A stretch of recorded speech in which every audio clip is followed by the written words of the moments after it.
De nombreuses substances peuvent être analysées et détectées dans les urines. Les analyses d'urine permettent d'aider au diagnostic de certaines pathologies, mais aussi de mieux définir leur traitement. Mais elles permettent aussi de savoir si une femme est enceinte, par exemple.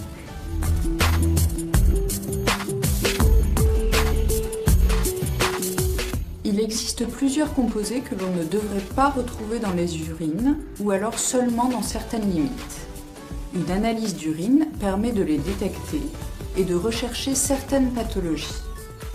On parle ainsi d'hémoglobinurie ou d'hématurie quand l'analyse d'urine permet de retrouver la présence de sang dans les urines.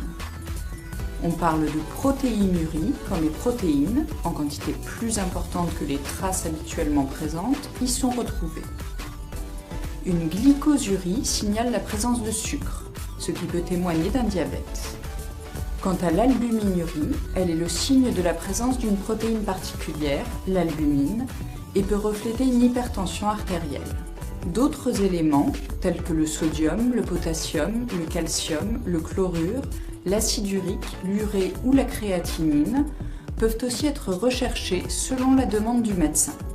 La présence de globules blancs, appelés leucocyturies, est relativement fréquente car elle signale une infection urinaire. Par ailleurs, le dosage de la β-HCG permet de confirmer une grossesse. Certains composés, tels que la porphyrine, peuvent signaler des maladies rares, mais de très nombreux autres composés peuvent être détectés.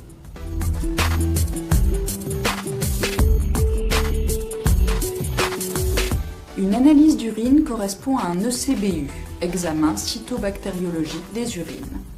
Cet examen est souvent demandé et son interprétation est généralement assez facile.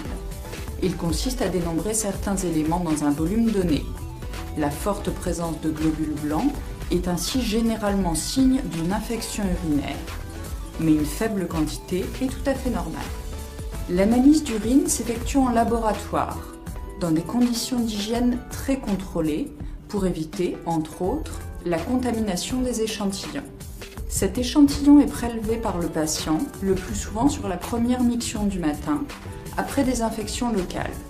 Un pot stérile est fourni et doit être rapporté au laboratoire.